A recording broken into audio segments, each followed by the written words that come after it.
Hello, everybody, and welcome to another edition of Wednesday Night Madness here on YouTube and StreamYard.com. It is Golem F. Michael Fletcher alongside Anthony Florio and Michael Bullock. And guys, we're just going to dive right on in. As always, we got ourselves a pretty good show here tonight. So, first off, we're going to lead it off with NXT, then to be followed by a very emotional AEW Dynamite that was bookended with a Ring of Honor level match, as it was with Mark Briscoe going one on one with Jay Lethal. So here we go, guys. Let's start it off with obviously NXT, and we kicked it off here, guys. Let's see. I'm sorry about this. Let's see, where is it? Let's see. No, that's audio review. Here it is. Got it. All right. So we started off the show, of course. Grayson Waller cutting a well, no, wait, see. Oh, here we go. Tiffany Stratton going one on one with Indy Hartwell. When the winner of the bout in 6 minutes and 5 seconds was Tiffany Stratton. All right, so fun little sprint. Pretty good match. I mean, 2.5 stars is my rating for the battle. I think they did an all right job. I think it could have been a lot more better, a lot more, whatever you want to say. But at the end of the day, it served its purpose. The storyline was pretty good. I'm not going to say it was the greatest thing in the world, but I mean, if you're talking about solid match and good battles, I thought it was pretty good. Tiffany Stratton looked amazing in this match, probably one of her better performances. But at the end of the day, they did an all right job. Solid bout, solid match. So Anthony Floyd, come on in. Stratton gets a big win over Indy Hartwell, and 2.5 is my rating. This could have gone quite a bit longer, but the two worked well together throughout. It was one of the smoothest matches from Hartwell in a while, and Tiffany Stratton looked even better here than she did before her injury. It's likely NXT is going to build up the Buff Barbie for a title feud with Roxanne Perez, and that's a smart play. Stratton is ready to test herself at the highest level and could come out of that feud as a main roster act. And Indy Hartwell grabbed Vic Joseph's microphone as she made her way to the ring and promised to beat up Stratton. And then Indy Wrestling attacked the Buff Barbie during her entrance, beginning the fight early. 2.5 stars. I 100% agree with that rating. So Tiffany Stratton's back, and Michael Bullock, there's nothing left to say except it looks like they could be possibly positioning Tiffany Stratton for a possible title feud with Roxanne Perez down the road. And this was a good first start. So 2.5 stars for this. So Bullock, it's yours. Yeah, I'll give this about 2.5 stars as well. I mean, it was a fun little sprint. I mean, I thought it was. I mean, it could have been better, but yeah, I mean, this is the best I've seen from Tiffany Stratton in a while, and yeah, I could definitely see her in the title picture somewhere down the road. She just needs to rack up those wins, and if she continues with that, she could definitely get a shot somewhere down the line. So, 2.5 stars is my rating. It's yours, Fletch.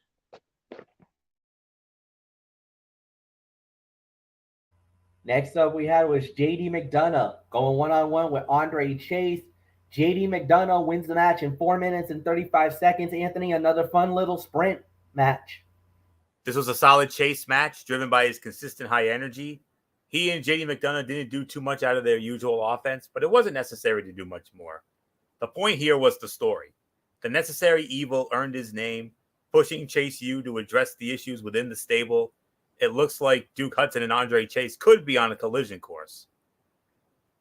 And Chase hit McDonough with the Chase U stomps and a sit-out Uranagi for a near fall.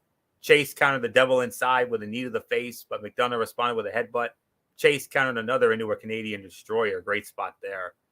I'll give this about 2.25, 2.5 for the effort. So another fun little sprint here. So Michael Bullock, your thoughts on as JD McDonough defeats Andre Chase in about 4.5 minutes or so, like MF said. I'll give it about 2.25 stars. I mean, it was another fun little sprint. I mean, Yeah, I mean, I got this feeling that Duke Hudson and Andre Chase are going to be on their way towards a feud. Where I think Duke Hudson is says he's done with this whole Chase U nonsense. So we'll see what happens. So there's nothing more to say except it's yours, Fletch. Solid match, good battle. Like you said, that was about maybe a 2.5 star match. So yeah, I could see what it's worth. I thought it was a pretty good, pretty good performance. Nothing, didn't have to be too hard. I thought they did pretty well with it. So at the end, that's the way that it goes, and we now move on. So next up that we did have, well, this was one of the highly anticipated matchups. This was the women's tag team fight. Fallon Henley and Kiana James, can they coexist? Well, they had a good test against Ivy Nile and Tatum Paxley. And yeah, Fallon Henley and Kiana James actually do get the job done. They win the match, 3 minutes and 21 seconds. All right, Bullock, it's yours. Give me your thoughts. Henley and Fallon Henley and Kiana James were able to coexist, I guess. So, what's your thoughts? Yeah, I mean, they were able to coexist here, but I don't know about you, Fletch, but I mean, I smell something here regarding this whole thing with Kiana James and and Fallon, of course, with that tag team. I mean, I think she's trying to cause some friction here. I don't know. It's just something inside me, Fletch. From what I see, um, I'll give this about 1.5 for the effort here. So there's really nothing more to say. Fletch, I don't know about you, but like I said, I smell something fishy here because I don't trust Kiana James. What says you? Yeah, I'm with you. I'm with you on that one. Brooks Jansen is definitely more of a person that they can work with. And the Kiana James Brooke Jensen storyline is very interesting, but you could tell she's definitely trying to be manipulative. But the thing is, what's her play? What is she trying to do? Is she trying to, because remember the storyline at first was all about Fallon Henley's bar, the family bar. Well, Kiana James couldn't get that. All right, fine. Is it possible that she's trying to break up Brooks and Jensen and try to do it from the inside there? I mean, we don't know what the play is, but the thing is, you know, Henley and James work together. Now, was it the most perfect tag team? Most likely not. But for what it was worth, it was servable. The ending was fine. I got no problem with how they ended the match. So I thought they did an all right story. I don't think it was the greatest story in the world, but I thought they did a pretty good job with it. So I really got nothing more to add. Anthony, this is like Mike Bullock said. This was about maybe 1.5. You could maybe make an argument for 2, but I don't think you would need to go there because it was only 3 minutes and 21 seconds. 1 to 1.5. This was a disappointing match due to the lack of respect given to Ivy Nile and Tatum Paxley. While Kiana James cheated to help Fallon Henley win, this should have been much more competitive. It came off as NXT pushing down one of its most solid tag teams. The pairing of Kiana James and Fallon Henley can be good, especially once they figure out their differences. They can help shore up their weaknesses in the ring while helping each other grow. And before the match, James asked Henley to let her open the match, but the two struggled to decide on anything together. It's a 1 to 1.5 for the effort, yes, but you know me, I'm already intrigued by this because these are two of my favorites. I love both of them. So Yes, we know. yeah, so and I can get used to it, and we're gonna get used to it. Wait till later on. So Yeah. that's all I'm saying. So because this was not the last we saw of those two cuties tonight, or last night rather. So 1.5 for this. You can certainly make an argument for worst fight of the night honors. So with that being said, MF, let's move on. All right. So with that said, next up we had was a tag team fight, as it was the Creed brothers going up against Hank Walker and Drew Gulak. It was the Creeds winning the match in 11 minutes and 43 seconds. I'm going to call this fight of the night. This gets my fight of the night honors. This was about 3.25 to 3.5 stars. Excellent tag team battle, no doubt about it. It was better than expected. Because I was thinking, this is probably going to be a good showcase fight more than anything else. No, man. Give it up for Hank Walker and for Drew Gulak to make this a little more better than what it was worth. It wasn't. It turned from a showcase fight to an actual damn good one. So I was thoroughly impressed with this matchup. This was, like I said, was I overly spectacular with it? No, but the thing was, it was a lot better than some of the stuff we were seeing up to that point on the show. So this is at least 3.25, 3.5. And by default, in my mind, the fight of the night for NXT last night. So, Anthony, it's yours. 3.25 to 3.5 stars, 100% agree. This was a good tag team match. Everyone involved was at the top of their game. Hank Walker especially stepped up while surrounded by top guys and looked like a real star. This initially awkward pairing of Gulak and Walker has turned into an engaging story driven by the passion of the young star. The Creeds played this like they were still finding their chemistry again, and it worked really well in selling them returning to form. And gentlemen, next week on NXT on the Go Home show for Vengeance Day, we're finally going to get the tag team match me personally, I haven't been waiting for, but we'll see where it goes. But we're going to get that tag team match that we've been waiting for some time. Finally, the Creed brothers versus Indusure will happen next week, and it could be, maybe even should be, fantastic.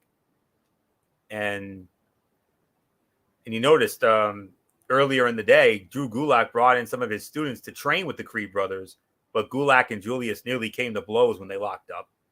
And then Gulak and Julius traded punches in the center of the ring, and Walker then tagged in and planted Julius with a wheelbarrow slam into an arm breaker for a near submission. And Brutus and Walker met in the middle with clotheslines. So, yeah, very good match here. Fight of the night here by default. 3.25, 3.5 stars. Not much more to say here. Michael Bullock, Hank Walker looked the best he's looked. They made him look damn like $1 million last night. And on top of that, Creed brothers, Indusure, we're finally going to get it next Tuesday night on the Go Home show to Vengeance Day. Yeah, 3.25, 3.5. This was definitely the fight of the night. I mean, like you said, this is the best I've seen out of Hank Walker, and like you said, now the Creed brothers get a win, and now they now turn their focus to Indusure, and because next week they're finally going to get their shot at them. So we'll wait and see what happens with that. So there's really nothing more to say except it's yours, Fletch.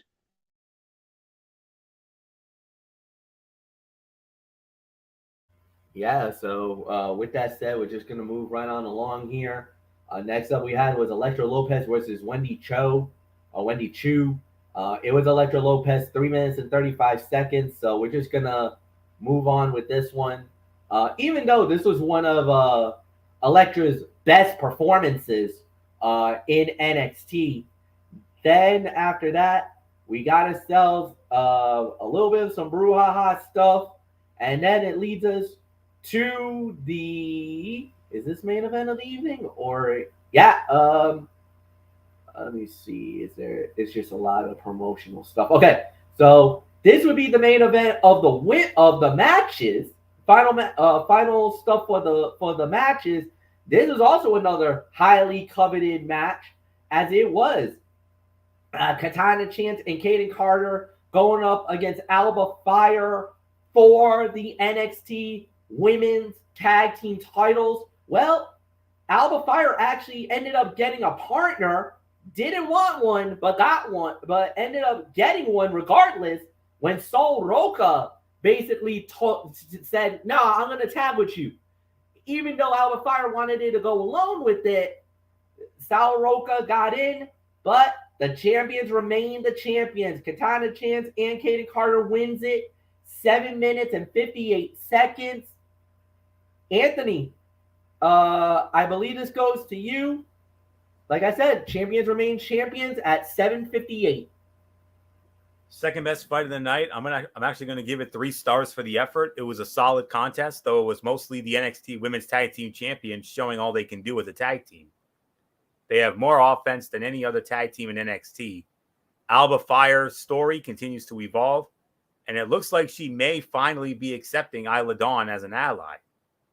And those two could be the team to finally dethrone Kaden Carter and Katana Chance, unlike Fallon Henley and Kiana James, who should lose but look competitive. And Brooks Jensen told Fallon Henley that he went to Shawn Michaels and got her and Kiana James an NXT Women's Tag Team Championship match. Henley was not happy because she had not been consulted. And then in the match, Ruka caught Carter with a standing cutter, and Fire then slammed Chance into the steel steps outside, which Ruka was unhappy about.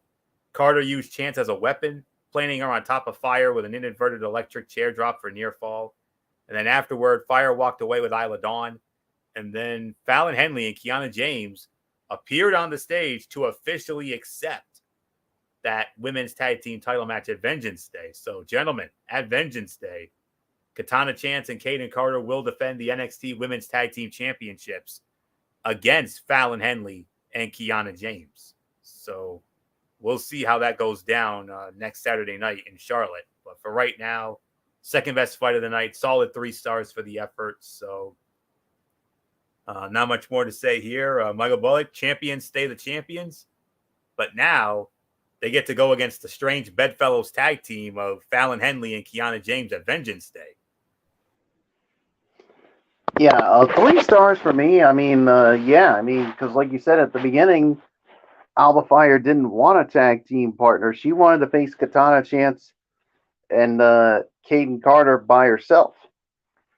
But she got a partner anyway in Sal Roca, and this turned out to be a good match, and it looks like Alba Fire is finally given into Isla Dawn, and it looks like they're going to be allies now. And could you imagine that pairing?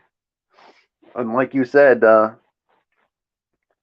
Fallon Henley and Kiana James accepted the challenge, and they will now face Katana Chance and Kaden Carter for the NXT Women's Tag Team titles at Vengeance Day. So there's really nothing more for me to say except 3 stars. So Fletch, I mean, when it comes to this tag title match at Vengeance Day, I get this funny feeling this is where we're going to see Kiana James's true colors as I give it to you. Yeah, we'll definitely see. I mean, it can go a number of ways, but yeah, you're absolutely right. This could go a number of ways how this could play out. Then we got into I guess you could say it was a sit-down chat that was with Toxic Attraction. Of course, it was also with the NXT Women's Champion Roxanne Perez. That was our main event segment. And well, let's just say it was a little bit of a divide and conquer, as well. Basically, we thought we were going to have the explosion between Gigi Dolan and JCJ, and it ended up being that Roxanne Perez kind of got caught in the middle, and Toxic Attraction is more united than ever. Shall we say it was a ruse, Fletch? It was a ruse and then some. Poor Roxanne through the table. Oh my God. But, there's nothing more to say. Anthony Florio, if there was seed planting for a possible breakup, boy, did they pull the rug out from under us. We got swerved last night. Yes, we did. And Booker T served as the moderator, and he loved it so much that we ended up getting shucky ducky quack quack out of it. And Bullock and I would have had a lot of fun with that because we've always grown to love that. So but this does not come without constructive criticism from me. I got to be the man who tells it like it is, and I'm going to tell it like it is right here and now. Spending the whole night listening to Toxic Attraction insulting one another was not all that interesting a sell for Vengeance Day. It would have made no sense for the two to turn on each other, so the only option was for them to be faking it. It led to a predictable end of the show that hardly felt necessary. Dolan and Jane could have been dominating from the start together rather than pretending to squabble. The match should be good, but the build has only been okay. It will likely be the final hurrah for Toxic Attraction and NXT before moving to the main roster, and WWE cannot afford to break up a rare, strong women's tag team. And earlier in the show, Mackenzie Mitchell interviewed Jane and Dolan separately, and they talked down about each other.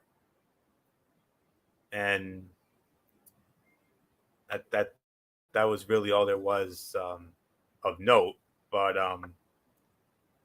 it was a good segment. It was a solid segment, not overly spectacular, to be honest with you. So, not really much more for me to add on it. So, Michael Bullock, in the immortal words of Booker T, shucky ducky quack quack, we got it last night. Yeah, we got it. And your thoughts on the segment? We got it. And I definitely enjoyed it. But I mean, Roxanne Perez and all of us here, we all got swerved by Toxic Attraction because we all thought that they were going to implode, but nope, that was not the case there. And they have just shown that they are more united than ever, and that's bad news for Roxanne Perez. But somehow, I think she's going to find a way to retain the title at Vengeance Day. I mean, so we'll wait and see what happens here. So there's really nothing more for me to say. Fletch, it is yours. And like you said, Toxic Attraction, they pulled the rug out from underneath us. We got swerved big time. Yeah, no doubt about it. It was definitely a swerve and a half, but that's just something that we're just gonna have to wait and see how it plays out. But it is what it is. All right, so Anthony, come on in. Overall review. What did you think about NXT as I set up for AEW? 6.5. I mean, we only had a couple good matches here and there. Couple of good segments, and a solid, not overly spectacular build for Vengeance Day. So next week's Go Home show does have potential to be something good. So we'll have to wait and see on it. So only because we had a lot of short matches on this show, I'll give it about 6, maybe 6.5. That's the best I can do. So Michael Bullock, your thoughts on last night's penultimate NXT before Vengeance Day? Yeah, 6.5 for me. I mean, I thought this was an all right show. I mean, it could have been better, but it is what it is. So there's really nothing more for me to say except Fletch. Let's close it out with you before we get to Dynamite. All right, 6.5. Totally agree. So let's go right on into AEW. Start off with the tag team fight as it was Action Andretti and Ricky Starks against Sammy Guevara and Chris Jericho. Jericho Appreciation Society winning the match, 14 minutes and 38 seconds. Solid opener. All the guys worked really hard on this one. I kind of felt like Jericho Appreciation Society was going to get the win here. They've been getting a few L's lately, so they get a win back here. Not bad. Very good opener. 3 to 3.5 is my rating. Anthony, it's yours. What was that time again? 14:38. 14:38. All right. So first of all, let's quickly address this edition of AEW Dynamite tonight was on sacred ground. The legendary Rupp Arena, Lexington, Kentucky, home of the Kentucky Wildcats, the I believe 7 or 8 time college basketball national champion Kentucky Wildcats. One of the most sacred grounds you could ever have. And And what a way to start it off here. A solid opener with great action from the participants. It concluded in a manner that made sense. Chris Jericho shoved Daniel Garcia into a supporting role, forcing him to learn underneath Sammy Guevara. Chastised for losing to Action Andretti on Rampage, it was Daniel Garcia who was the difference maker as he rocked Action Andretti with Floyd, the baseball bat, allowing the Spanish God to pick up the fall and the win. The win broke the Heels' losing streak while protecting the red-hot Ricky Starks, who was easily the most over guy in the entire show. He is a star, and it is about damn time he's being treated like one. And kudos to Action Andretti, who does not have a fraction of the experience of the guys he was in the ring with, but rarely appeared overwhelmed or out of place. And Excalibur pointed out that Jericho's recent losses to Andretti and Starks marked the first time the Ocho had lost consecutive matches in AEW. Andretti wiped out Daniel Garcia at ringside, allowing Guevara to do the same to him off the distraction. Chants of "We want Ricky" gave way to a hot tag to the charismatic babyface, popping the crowd and upping the pace. Starks was overconfident, strutting on the top rope until Guevara wiped him out with a cutter. Andretti launched himself into consecutive tope suicidas on the opposition. Guevara attempted to break up a pinfall, but accidentally elbowed Jericho. And then Starks eliminated Jericho from the equation by sending him face first into the steel ring post. 3.5 stars. A great way to start. Not much more to say here. Michael Bullock, Jericho, and Guevara break the JAS jinx by nefarious means as they finally got over on Action Andretti, albeit due to Floyd the Bat. Yeah, thanks to the Bat, of course, being thrown in there by Daniel Garcia, a man that we originally thought was going to be a babyface, but that was obviously a swerve. But yeah, the Jericho Appreciation Society really needed this one because, I mean, some of the losses that they've been getting to, whether it was Action Andretti or Ricky Starks, so yeah, they get the win here, but it definitely keeps, without hurting the momentum of Ricky Starks. So, yeah, 3 to 3.5 is my rating for this. So, let's move on, Fletch.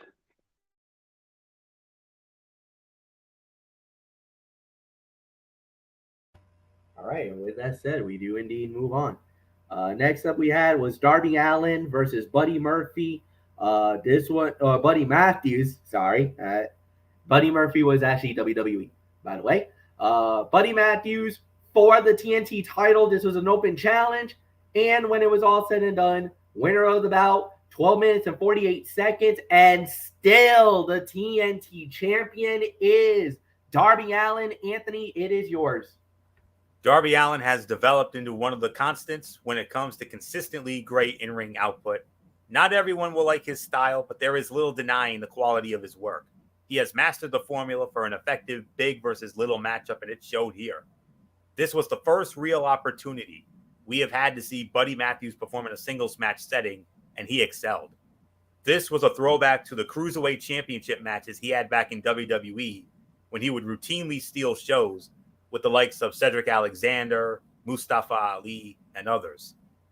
And then the post-match promo from Samoa Joe suggests the feud with Darby Allin is not over, but given the fact that we saw that particular pairing work consecutive matches against each other back at the turn of the calendar, it's probably one we do not need to go back to so soon, but we are, because next week, Joe gets his rematch with Darby Allin for the TNT Championship.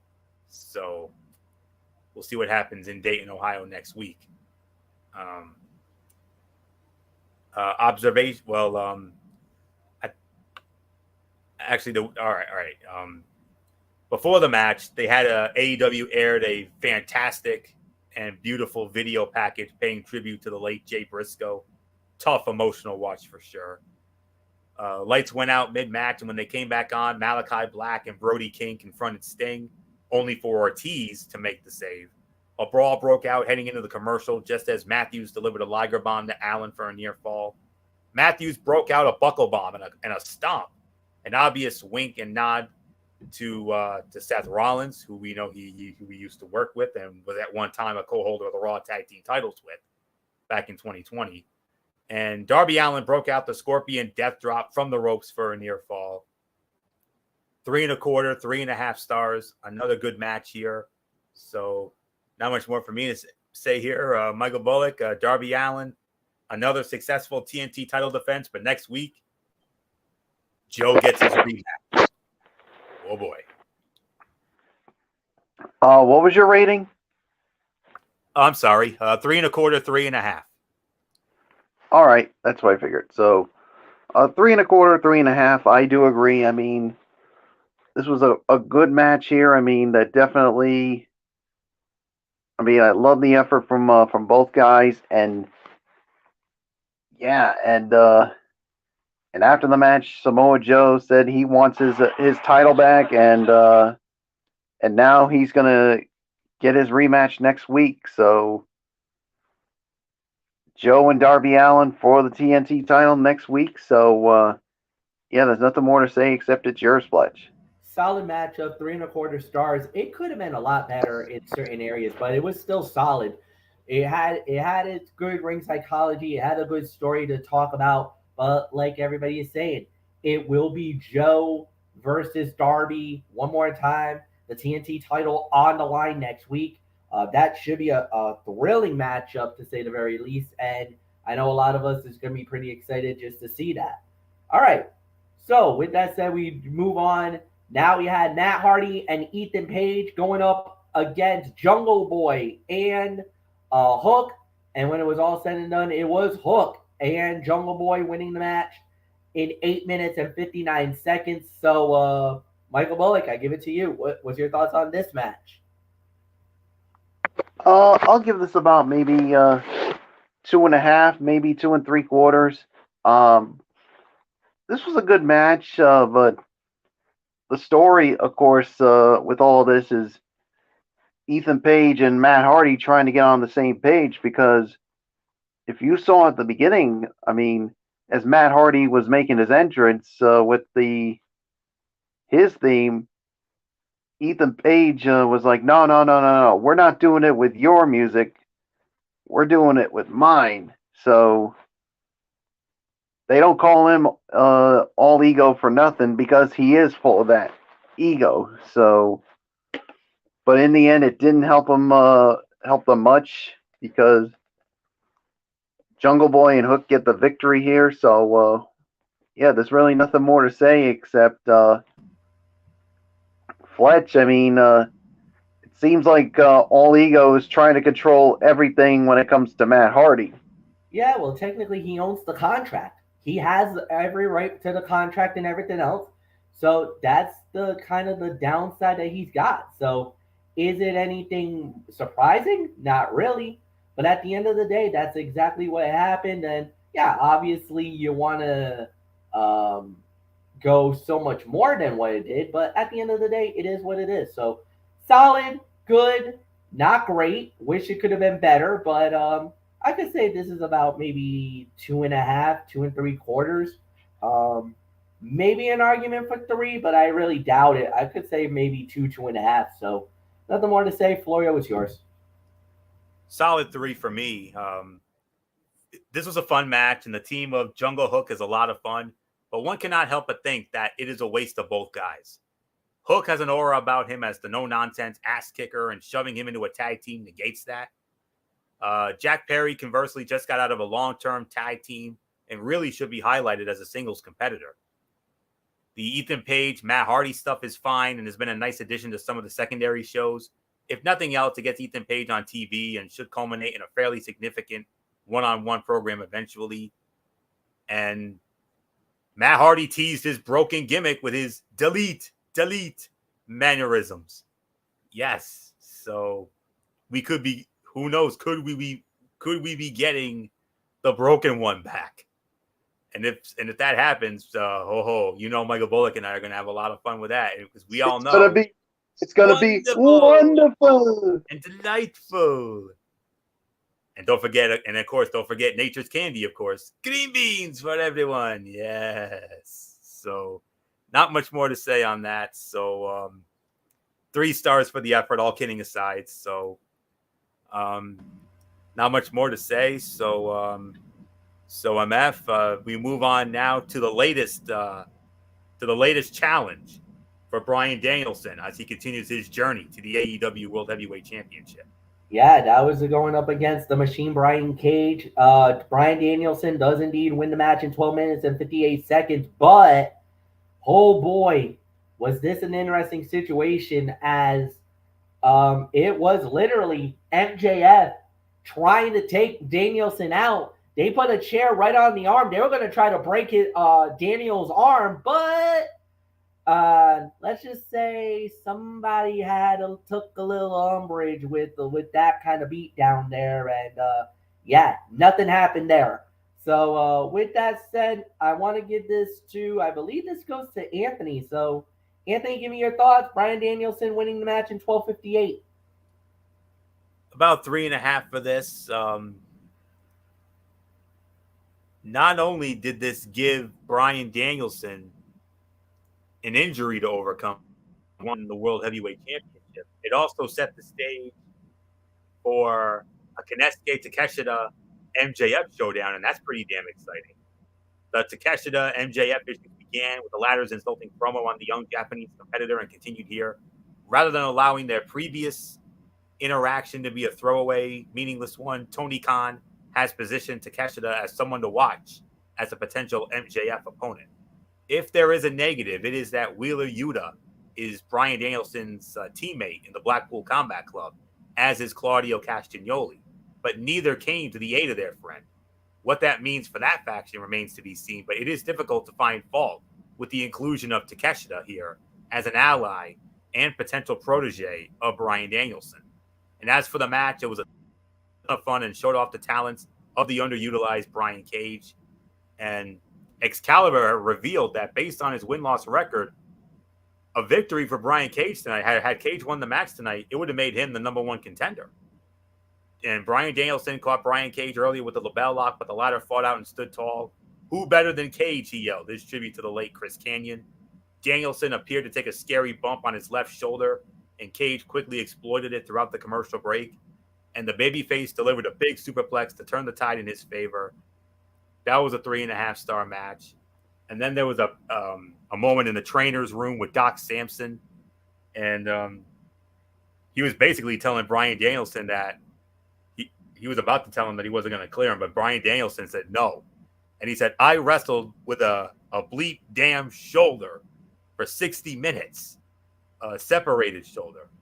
That might have been, I'm guessing that was probably the match with Hangman Adam Page. Winner is coming 21, probably. But yeah, that was a great promo that he cut in the backstage. MJF had a good backstage promo. And guys, I got to be honest with you. When I heard who Bryan Danielson's next opponent was, I instantly marked and freaked the F out.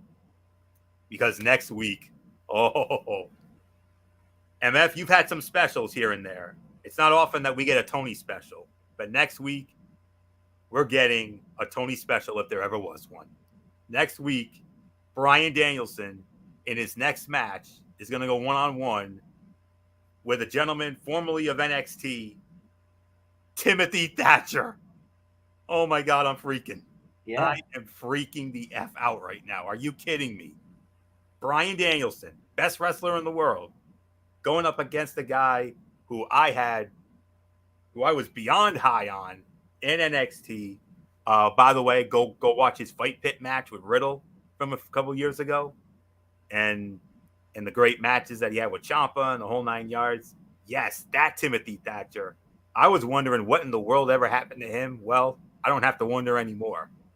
Danielson and Thatcher next week, and I'm already calling it. We're going to have to call the Dayton, Ohio PD because those two boys are going to steal the dang show. I don't give a damn what else is on there. There are some other good matches on the card next week, but that's my match right there. That's my match. So there isn't anything left for me to say on this. This was 3.5 stars. Another Bryan Danielson banger. So there isn't much more for me to say on this. Michael Bullock, Bryan Danielson continues his journey to that potential World Heavyweight Championship Iron Man match with MJF for Revolution.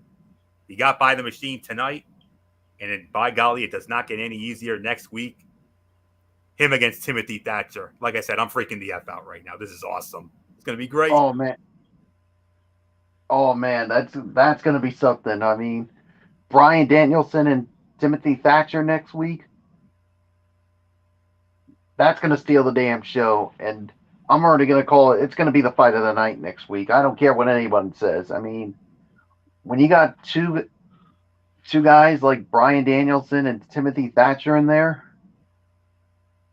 man, that's it's going to be one banger of a match here. So yeah, I mean, what was the time of this match here? 12:58. Yeah, I'll give this about 3 1/4, 3.5 here. So there's really nothing more to say except Fletch, it is yours. Yeah, 3 1/4. Definitely, no doubt about it. I think it's gonna be very interesting to watch more than anything else. It was a great match. Like I said, great matchup. Nothing more to say. All right, guys. Next up, we had was Ruby Soho going up against Toni Storm. Ruby Soho wins the match in 7 minutes and 49 seconds. I believe this goes to you, Michael Bullock, still front and center. What did you think about this match? 2.5 stars is my rating. And remember, this was originally supposed to be a triple threat, including Dr. Britt Baker, but I guess she got injured. Britt was not medically cleared to fight. I do believe the rumor going around is that it was a concussion for Dr. Britt. That's why she was unable to compete. Yeah, so there you go. Yeah, so she suffered a concussion, wasn't cleared by the doctor, so that's why we got this. And it looked like Toni Storm was going to try to steal one by basically thinking that her nose was broken, but all of a sudden, Dr. Britt Baker did show up, and all it caused was a distraction to get Ruby Soho the victory here. So I don't know. I mean, with this thing going on with Toni Storm and what Toni Storm and Saraya are doing about the originals when it comes to the AEW women's wrestling, and I did see something, and Derek even, I think, talked about this. You think it could be something like the Outsiders against the original women from AEW. So that would be something, but we'll have to wait and see. And it seems like I said, Toni Storm and Saraya they got something against the AEW originals. So there's really nothing more to say. Fletch, it is yours. Yeah, I saw the video. I know what you're talking about. I also saw what you were alluding to as well. Yeah, this is actually leading to what they believe is going to be a battle between between one team and the other. So yes, I did hear the same thing as well. And yeah, the opinion and that he had was that it was gonna possibly be possible blood and guts, which is if you know than anybody else, blood and guts is the traditional war games match that was created by Dusty Rhodes back in the day. And so we could possibly have a possible women's blood and guts match between the originals and with this new blood or new breed of AEW women. So it's going to be interesting to watch what could happen. But they are definitely planting the seeds there. We're just going to wait and see how that plays out. But all in all, yeah, solid to say the very least. And there's really nothing more to add. So it was a solid match, about 2.5 to 3. And Anthony, I'll give it to you. 2.5 to 2 3/4 of a star. The idea of the incoming women versus the AEW originals is an appealing one, and thus far has played out perfectly. Yes, the heel turn for Toni Storm and Saraya was somewhat abrupt, but it was in line with how the fans were reacting. Rather than resisting, Tony Khan made the call to go in that direction, and it saved him and the competitors themselves the frustration of unintended fan reaction. Ruby Soho's promo before the match did a nice job of establishing her motivations, but there may need to be more, maybe a heel turn tease, or a reminder from Dr. Britt Baker that she came from the same place as Saraya and Toni Storm. There are enough moving pieces and story threads to do something fun and special with this storyline. Soho and Storm had a solid match with really physical stuff from the latter, and it would be great to see what they can do on pay-per-view without the interruption of a commercial break. Excalibur, as always, on a roll on commentary tonight, revealed this is the first time that Soho and Storm have ever squared off. Also revealed that Dr. Britt Baker, DMD, was originally slated for the match but was unable to compete due to an injury. Toni Storm attempted to roll up with a handful of tights, pulling the tights, but did not get the win. Could not beat Soho the same way she did Willow Nightingale. Storm suckered Soho in, feigning a nose injury, only to pull her opponent face first into the ropes. And then Baker appeared toward the end of the bout, providing a distraction that allowed for Ruby Soho's comeback. So 2.5, 2 3/4 by default. Worst fight of the night, even though it wasn't remotely bad at all. So it's just that all the other matches were just a smidgen or a lot better in this case. So 2.5, 2 3/4 of a star. NMF, we move on to what was a very emotionally charged main event. As a beautiful and classy move on the part of AEW to book this match the way they did, this next match that we're about to get into, as it was their way of honoring and paying tribute to the late great Jay Briscoe, who tragically lost his life 8 nights ago. Yes, indeed. And this was because of the fact that the pressure that they were getting from the fans, from the community, from the investors, and everything else, finally Time Warner caved to the demands of the fans and gave AEW what they wanted. They wanted to do a tribute to Jay Briscoe. There was a show that they had done, but it was non-televised because of the fact that Time Warner did not want to do a tribute to Jay Briscoe because of comments that he made that was very, in their mind, very unprofessional, and didn't want to do any business with the Briscoes. That's why they never were in AEW. It wasn't because AEW didn't want to do it. It's because Time Warner and their Time Warner Discovery just did not allow AEW to bring the Briscoes on. But after the death of Jay Briscoe, AEW wanted it to do a tribute show. And again, it was denied by Time Warner Discovery. They said no to AEW. You are not allowed to have it on any of our platforms. We will not air. If you decide to do it, then you can do it on Honor Club or on YouTube. But we will not allow you to air this show on our programs. It will not be on TNT. It will not be on TBS. And it will not be on anything affiliated with our companies. Obviously, this angered a lot of fans alike. And it was a couple of days ago that they finally, Time Warner Discovery caved under that pressure and allowed AEW to do this match. Mark Briscoe, one half of the Ring of Honor World Tag Team Champions, goes one-on-one with Jay Lethal. And when it was all said and done, it was Mark Briscoe winning the match in 12 minutes and 18 seconds with the Jay Driller right in the middle of the ring for the 1, 2, 3. Like you said, it was an amazing tribute, an amazing match. This was, for all it was worth, it was a solid 3-star fight.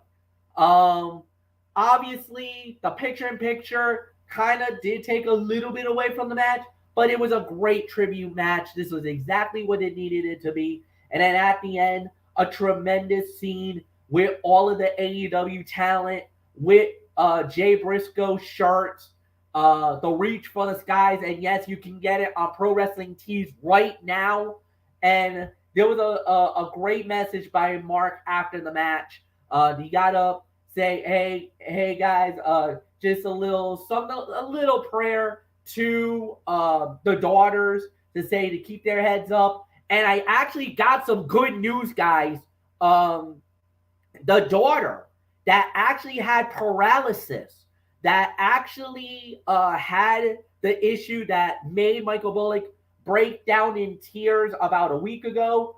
I actually do have wonderful news to report. This came from my good friend Bill McConnell, the 2184 crew. He actually read an article not too long ago that the surgery was successful and she actually now has movement in her legs. So it is wonderful. Praise the Lord. Praise God. Wonderful news. Oh, she man. actually does have movement in her lower extremities. It was that the surgery that they did was successful and that she actually does have movement in the legs. She's not completely out of the woods yet. However, she is starting that long road to recovery. But like I said, the best news that we got, this came from Bill McConnell, that he read an article that she had multiple surgeries done and that she actually has movement in the legs. So yes, she actually does have movement. If I could take a minute, Fletch, I mean this is just wonderful news. I mean, like you just said, Fletch, it was a week ago. I mean, when I heard the news, I literally broke down in tears, fearing that girl would never walk again. But after hearing this, I mean, this is just awesome.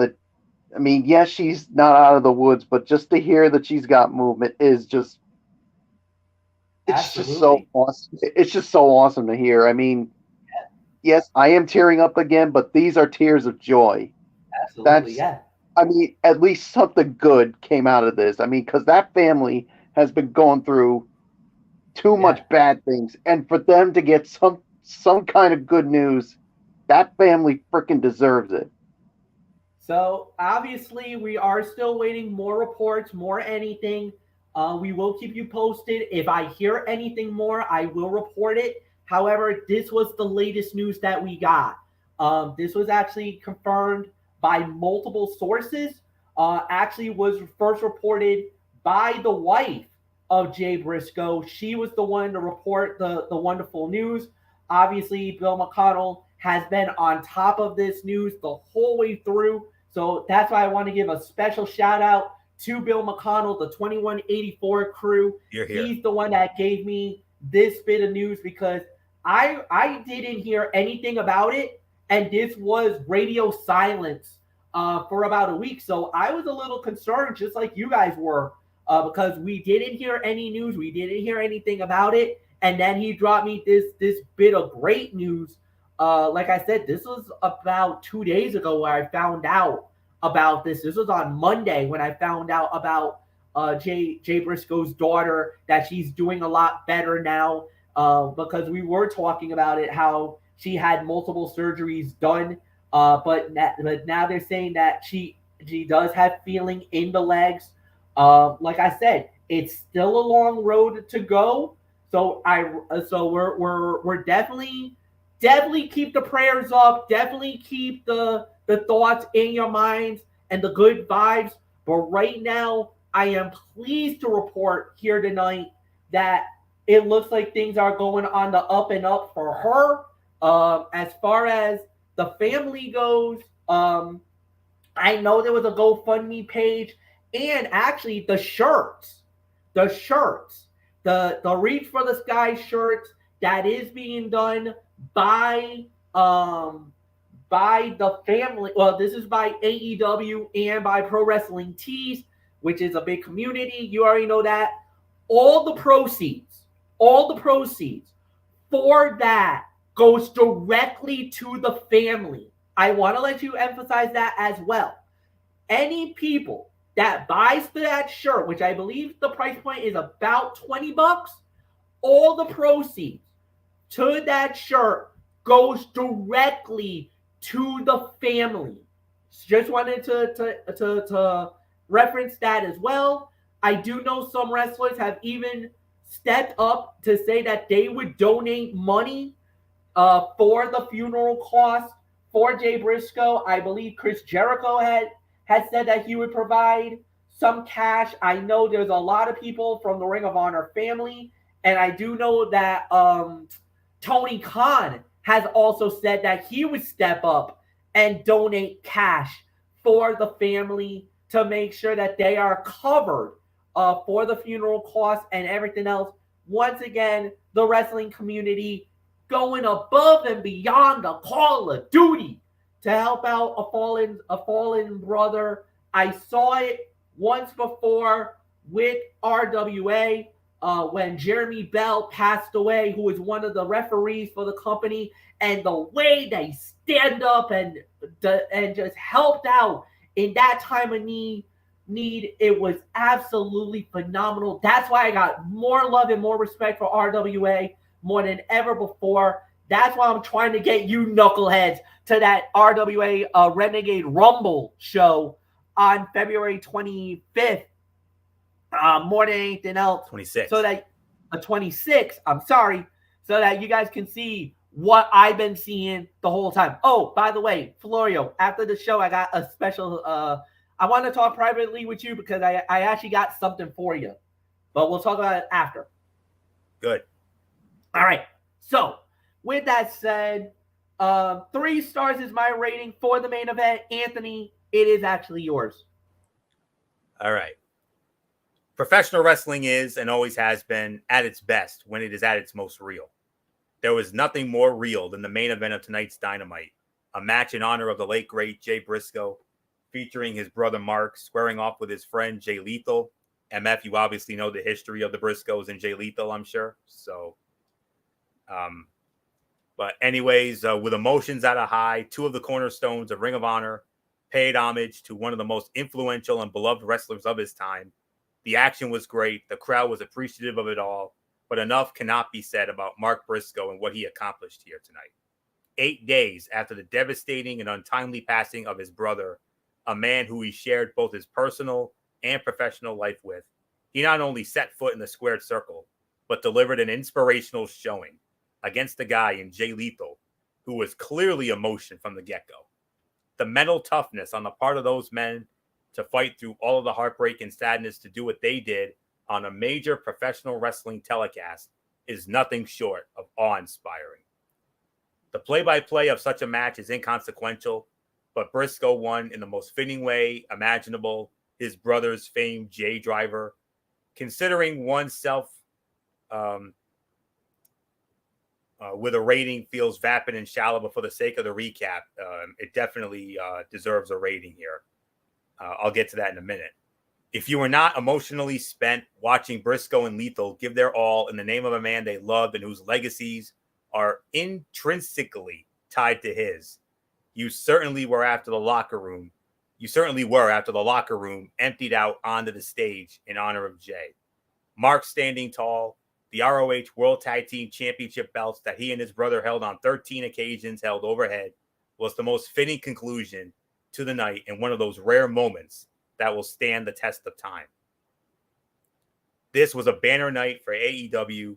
Tony Khan, his team, and every wrestler who filled that screen in the closing moments of tonight's broadcast should feel very proud of themselves, but most of all, Mark Briscoe for carrying on his brother's legacy in the most difficult of times. Briscoe's entrance, the tears running down Lethal's face prior to the bell, goosebumps. Briscoe unleashed some redneck kung fu to the delight of the fans. With Lethal laid out on the timekeeper's table, Briscoe delivered a big froggy bow that popped both the crowd and the commentary team, which, by the way, Tony Schiavone and Taz tagged out and allowed the voices of Ring of Honor Ian Riccaboni and Caprice Coleman join Excalibur for that match. And the post-match embrace of opponents exuded respect, not just for each other, Jay and everything the three of them had been through as pillars of Ring of Honor.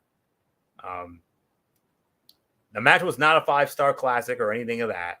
I am, however, going to give it 3.5 stars for the effort. And man, that was just, I don't know what else there is left for me to say. And as far as that bit of news that MF delivered, another praise God moment. I mean, Damar Hamlin was one thing, but this, I mean, wow, unbelievable. So, second major miracle of this year. Like I said, Damar Hamlin was the first miracle after that scary scene in Cincinnati on that Monday night a few weeks ago. And now to know that, you know, I know the little girl's got a long way to go, but I'm just glad that it didn't end the way we were dreading it would. I'm glad that our good Lord and our good Lord and Savior he obviously heard our prayers. So as I always say, don't ever underestimate the power of prayer. That's all I'm going to say right there and now. So, but other than that, like I said, 3.5 stars. I don't know what else there is that I haven't said already. So, Michael Bullock, how do you follow that? My gosh. Yeah, I don't know how you followed what we saw. I mean, the emotions, everything you saw in that main event was real. I mean, you could just see the tears coming down Jay Lethal's his face. I mean, Lethal was very close with the Briscoes. I mean, he's had so many great battles with them, and I mean, this you could just. I'm pretty sure there wasn't a dry eye in that crowd. I mean, to see the response from Mark Briscoe. I mean, his first match since the tragic death of Jay Briscoe, and they put on a really good match. I mean, and then all of them tearing up, and then you saw some of the AEW superstars coming out wearing that Jay Briscoe shirt. I mean, it was just so full of emotion, and you could just feel the spirit of Jay Briscoe was in that building in the Rupp Arena tonight. And 3.5 stars for me. But to me, and I'm going to do something special, and I never would have thought I'd do this. The overall main event, not just the match, but with everything you saw, was 5 stars as far as I'm concerned. Agreed. I mean, just to see everybody honor this great guy, and to see Mark holding the ROH tag team titles. I mean, that's just something. I mean, him basically saying, "I love you, man." I mean, if that doesn't get you all choked up, I don't know what will. So, 3.5 stars for the match, but for the overall, include not just the match, but everything else that you saw, it was 5 stars as far as I'm concerned. So, Fletch, I don't know what else is there to say. I mean, let's give our overall thoughts on what was definitely an emotional Dynamite. Emotional Dynamite, no doubt about it. Totally agreed. Yeah. So I believe this goes to Anthony Florio. So Florio, you lead off on the overall review for AEW. 8.5 to 9 out of 10. Very good show here tonight. All the matches were solid to good to great. Of course, the ending is obviously going to be the talking point of it, and rightfully so. And AEW, I mean, what can you say? I mean, a few months ago, things were looking bleak for them, obviously, after the whole all-out media scrum thing. We all know that unfortunate incident last September. But But right now, they have come such a long way and so far since then. And they entered the hallowed halls of one of the most sacred grounds, like I said earlier, the legendary Rupp Arena in Lexington, Kentucky. And they put on a show worthy of that arena here tonight. And they treated it like a sacred ground. And wow, what can I say? I mean, it's hard to pick a fight of the night, but like I said, there were so many good matches tonight. There was not one bad match on this show tonight. All the storylines continue to evolve great. I mean, the women have something going here. This may be the best women's angle we've had. And then of course the Danielson MJF stuff continues to get better. And like I said, I'm still freaking out about the thought of Danielson and Thatcher throwing down next week. I mean, I'm going to be fully invested in that match next Wednesday night. But like I said, tonight was all about the ending. That's what did it. So that's going to be the one that we're going to be remembering for years and years to come. So great job, Tony Khan. Great job, all the men and women of AEW. Take a bow. You put on one hell of a show tonight on a very sacred ground of the legendary Rupp Arena in Lexington, Kentucky. So 8.5 to 9 out of 10 for me. So there isn't much more for me to say. Michael Bullock, your thoughts on this emotional Dynamite on sacred ground tonight? Yeah, 8.5 to 9. I mean, and like you said, Florio, AEW has come such a long way since that whole incident with CM Punk and the Elite. But I mean, and now, I mean, it seems that they really turned the corner, and yeah, I mean, for them to put on a really good show, especially in front of one of the most sacred grounds, the legendary Rupp Arena, they definitely should be commended. And I mean, there really wasn't one bad match on this card tonight. I mean, it's hard for me to pick the fight of the night. I mean, but all in all, in the end, this is going to be all about paying homage to Jay Briscoe and what they did. Just, I mean, they ought to be commended for this. Everybody has stepped up to help out with the family, and yeah, I think this is an ending that I think we all will never forget. So yeah, so 8.5 to 9 for me. Fletch, take it home. 8.5 for me. It was an excellent show. There's no doubt about it. They did a great job overall. And yeah, there's really nothing more to add. So, guys, we're on out of here. Tomorrow night, we got a special edition of TXN Sports World. That's right. TXN Sports World is back. We're going to be recapping the divisional playoff.